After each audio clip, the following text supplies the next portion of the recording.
Hello everyone and welcome to the KVS online learning classes of English. I'm Ms. Anita Rawat. Today in this video I'll be discussing the second poem from your textbook Flamingo, An Elementary School Classroom in a Slum by Stephen Spander. Before I begin, let me tell you children that this is the most challenging poem in your syllabus, and to understand it well and to feel its essence, you'll have to watch this video very carefully. So first of all, let me introduce the poem and the poet, and let me also tell you about the theme very briefly. Elementary school is one where basic education is provided to children between the age group of 6 to 12. Here, the poet gives description of an elementary school located in a slum area, and he presents a bitter picture of underprivileged children studying there. So first of all, look at these pictures. Can you see the pathetic condition of a school and students studying there? They don't even have basic facilities like building, furniture, uniform, etc. And also see the horrifying conditions they live in. They live in congested places, in utterly unhygienic and polluted conditions where there is nothing but garbage, dirt, and squalor everywhere. So, children, you must have got an idea that in this poem, the poet highlights the harsh realities of life experienced by the slum children. Now, let's have a brief introduction of the poet. Stephen Spander is an English poet, novelist, and essayist. He was born on 28th February 1909 in London, England, and he died on 16 July 1995. He was deeply concerned with social issues, and most of his works focus on the theme of social injustice and class inequalities. Some of his famous works are Poems of Dedication, The Age of Being, The Struggle of the Modern, The God That Failed. In this book, he contributed one essay, and World Within World. Now, let me tell you briefly about the theme of the poem. The poem focuses on the theme of social injustice and class inequalities. The poet also speaks about the widening gap between the rich and the poor. The poet also makes an appeal that the fruit of education should be provided to the downtrodden society to bridge the gap between haves and have-nots. Now, one thing I want to make very clear here, children, that by education, the poet doesn't simply mean compulsory education without offering any real future. Actually, the poet believes that there is much more to education than free schooling. Now, let me recite the first stanza of the poem.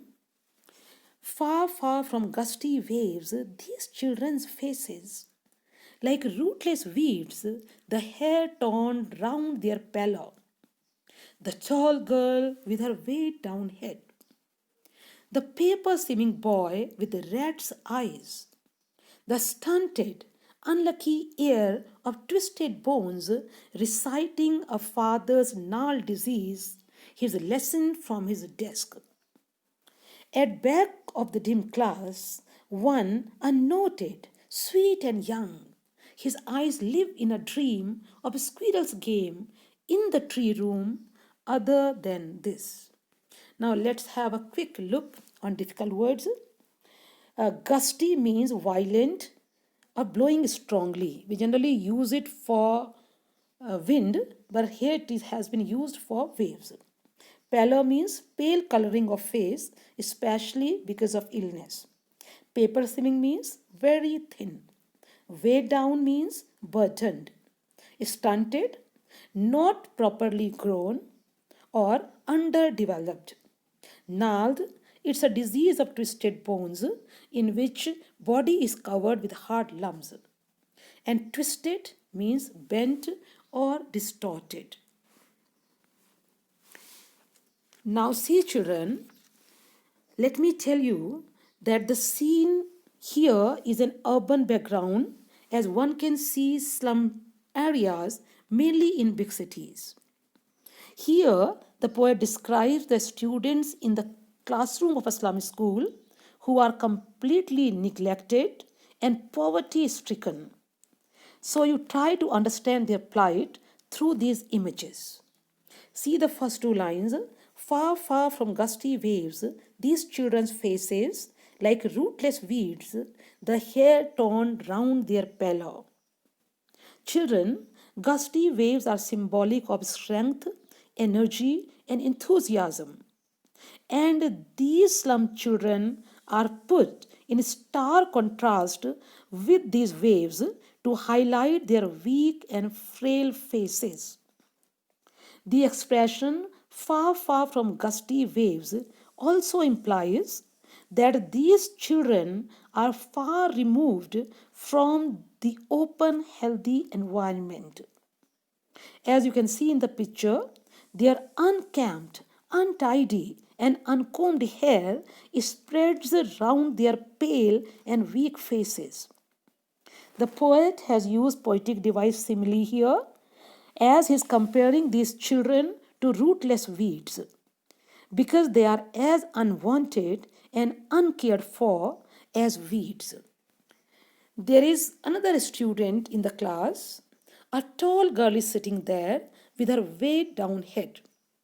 Her head is down due to the burden of responsibilities and poverty. She is completely exhausted physically as well as emotionally. Another student is there. He is as thin as paper, and his eyes pop out of his thin face. The poet has used poetic device metaphor here. His eyes are compared to those of a rat, and these eyes are always hungry and on the lookout for food. His eyes are defensive and terrified, like a rat's eyes. Yet another boy is there who is stunted, means who is underdeveloped due to malnutrition. He has been called an unlucky heir. Heir means children, successor. And he has been called an unlucky successor because instead of inheriting property and wealth from his father, he has inherited a genetic disorder, a disease of twisted bones. He is reciting his lesson. Here the poet has used poetic device pun in the word reciting, as this word conveys two meanings. The first meaning of reciting is reading his lesson. And the second meaning is he is replicating his father's disease, means he is suffering from the same disease that his father was suffering from. In the same classroom, one different boy sitting there. At the back of this depressing, gloomy classroom, a sweet and young boy sitting there who's oblivious to his surroundings. His inexperienced and innocent eyes have a dream of a place other than this oppressive, dull, and depressing classroom. And if you remember the chapter Lost Spring Children, this boy will remind you of Mukesh, who doesn't want to be a bangle maker and he wants to be a motor mechanic. So this boy is also quite different, like Mukesh. He's thinking of a squirrel's game. You know, children, a squirrel is so agile. So he's thinking of this fun game in a tree room. And remember, the innocence of this child is contrasted with the weighed down look of the tall girl, the paper thin body of that boy, and stunted look of that unlucky boy. So, see children, this stanza 1 describes pathetic condition of students studying in an elementary school. As you know that their world is far away from open healthy environment. They have encamped here. They are fully exhausted physically as well as mentally. There is a tall girl sitting there with her head down with the burden of poverty and responsibilities. One boy is as thin as paper. There's another boy who could not grow due to malnutrition, and he has inherited a disease from his father. However, there's one different boy sitting at the back of the dim class, and his inexperienced eyes are full of hope, and is dreaming of a world in the lap of nature away from the slum area. So, these are the main points from stanza 1. Now, one exercise for you children that is based on poetic devices. On the one side, you can see the names of poetic devices, and on the other side, there are examples, and you have to match them. See alliteration. You find the example of alliteration there. Far, far from. You can see the repetition of sound F. Then there is pun in the word reciting. As I told you that this word conveys two meanings. They are metaphors. The paper seeming boy and rat's eyes. Here you can see comparison without any use of comparative word. Then there is a simile. These children are compared to rootless weeds. Then there is another poetic device, antithesis. In dim class, tree room. Antithesis is a poetic device, children, where two opposite objects or ideas are put together. So that's all about the first stanza. Now let's move to the next stanza and let me recite it. On sour cream walls, donations. Shakespeare's head, cloudless at dawn, civilized dome riding all cities. Belled flowery Tyrolese valley, open-handed map, awarding the world its world. And yet, for these children, these windows, not this map their world, where all their future is painted with a fog. A narrow street sealed in with a lead sky, far, far from rivers, capes, and stars of words. Now, let me explain this stanza. Here, the poet describes the classroom. Just as in the case of the students, the classroom is also completely neglected. The color of walls is dull and pale and shows that these walls are ill-maintained and in utter state of neglect. This color of walls also reflects dull and gloomy life being experienced by these children. A few posters and pictures received as donations adorn the walls of the classroom. There is a portrait of celebrated literary and cultural icon Shakespeare. As you know, children, Shakespeare is a symbol of classical literature and learning.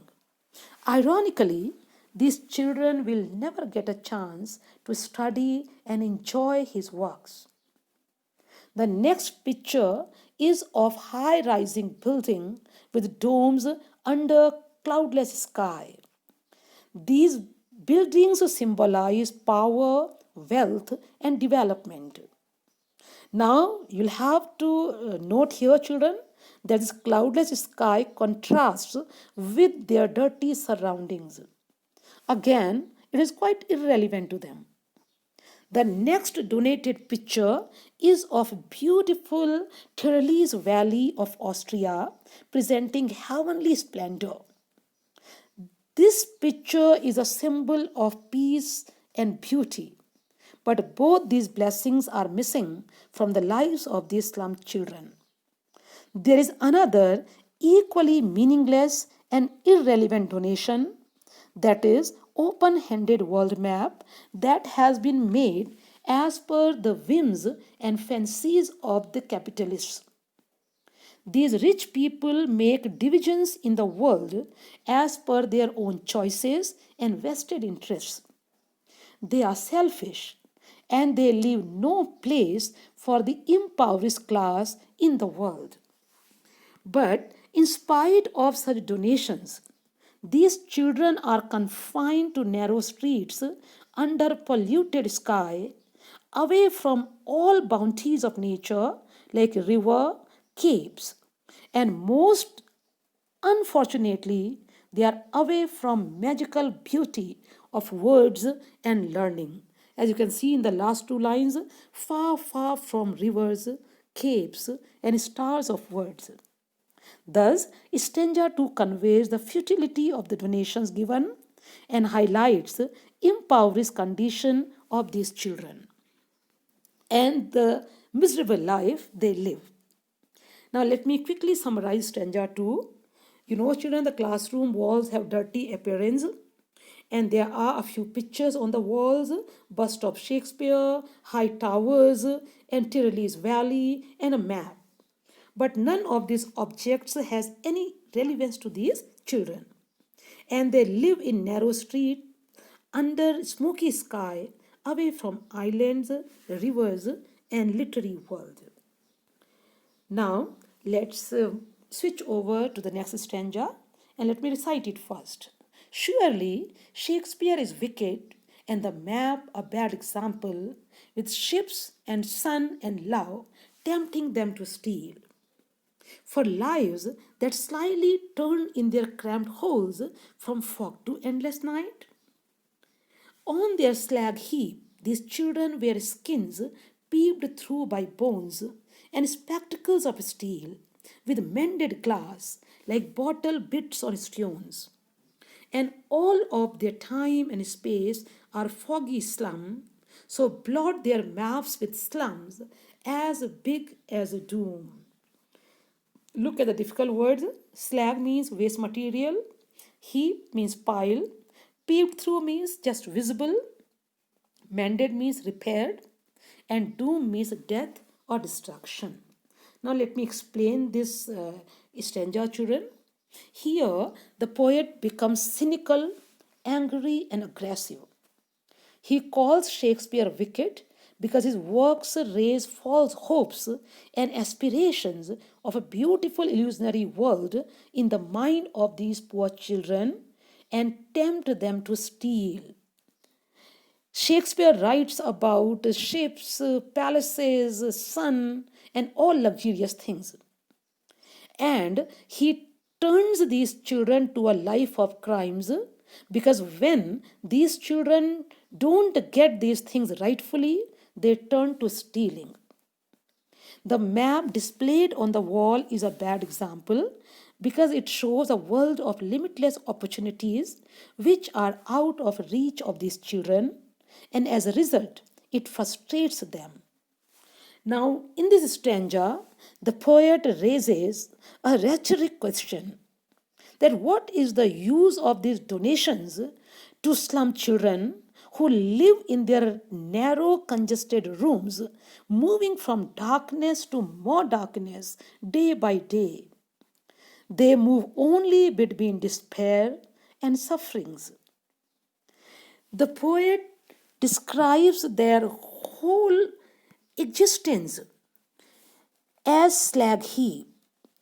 Slag heap means waste material or heap of garbage. The childhood of these children gets wasted on heaps of garbage and they look mere skeleton as their bones come out from the cover of their thin skin. Here the poet has used metaphor as there is a direct comparison between slag heap and the life of these slum children. There are yet more signs of poverty as these children wear spectacles with mended lenses. The broken lenses symbolize their shattered life. The entire time and space of their lives is spent on and consumed by these filthy slums. Now, in the last line, so blot their maps with slums as big as doom, the poet Spender wants the exploited class to revolt against injustice. And he suggests this map of capitalists should be plotted with huge slums that should spell disaster and doom for them. Only then they'll realize the challenges and sufferings of slum life. In a way, the poet wants the slum people to be helped before they engulf the whole so called civilized world. Now, children, let's have a look at the key points of stanza 3. Here, the poet feels very angry and he calls Shakespeare wicked and Map a bad example. And he calls their houses congested holes, like he says that their houses are like cramped holes. And they are so poor and weak that their bones can easily be seen peeping out of their skin, and their spectacles are broken and repaired. The only time and space they know are dirty slums. And the poet feels that these fast spreading slums are threatening the civilized world with doom. Now, let's have a look at the poetic devices in this stanza. There are metaphors, cramped holes, slag heap. Their houses have been compared to cramped holes, and their life has been compared to slag heap, and no comparative words have been used. Then there is one simile that their life is like bottle bits on a stones. Now, children, let's move to the last stanza, and let me recite it first. Unless governor, inspector, visitor, this map becomes their window, and these windows that shut upon their lives like catacombs. Break, oh, break open till they break the town, and show the children green fields, and make their world run azure on gold sands, and let their tongues run naked into books, the white and green leaves open. History theirs, whose language is the sun. Vocabulary: there is a word catacombs. It means a series of underground tunnels used for burying dead people, like underground graves. And azure means bright blue in color, like the sky. Now, children, let me explain this stanza. Here, the poet's cynicism is replaced by optimism. The poet feels that someone must intervene to change the cycle of neglect and decay. He appeals to the people in power to change their approach to the way donations are given. He asks them to liberate these children from horrendous slums.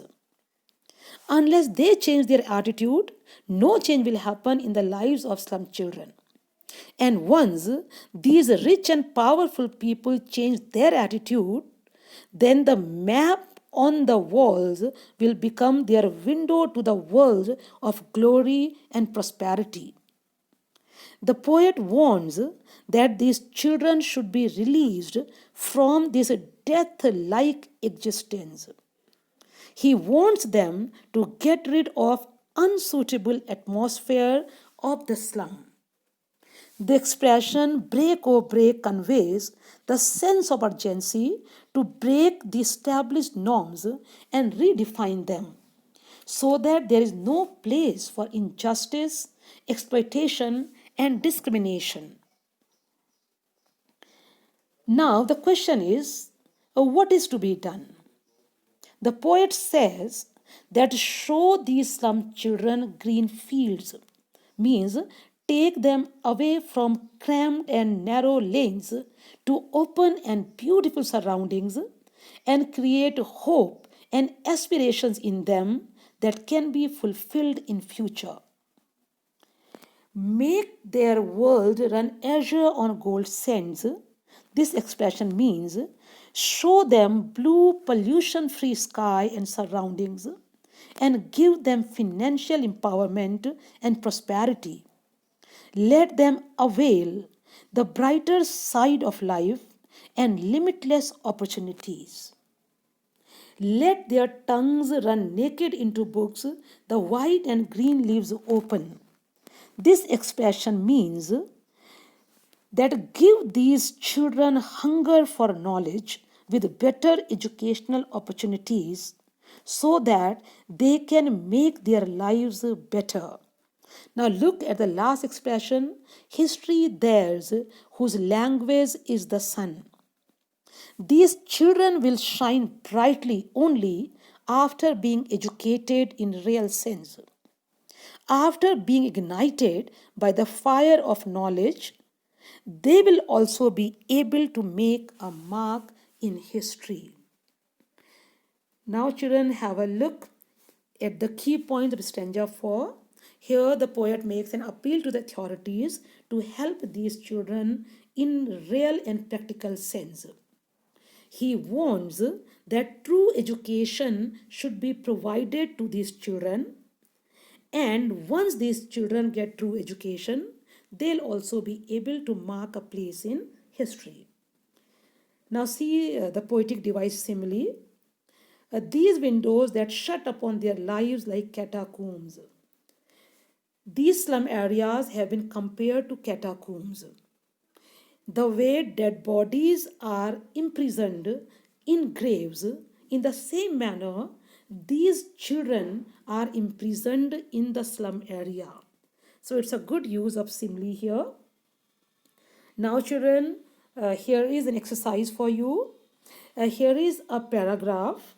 You have to read the first stanza of the poem and you have to complete this paraphrase of this first stanza by choosing correct words given in the box.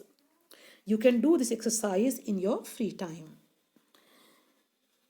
Now here is a MasterCard of the poem where you'll find all the details about it. There is a theme, social injustice and class inequality. You can see a description of the first stanza, the tall girl, the paper swing boy, and that stunted boy. Then second stanza about the objects displayed on the walls.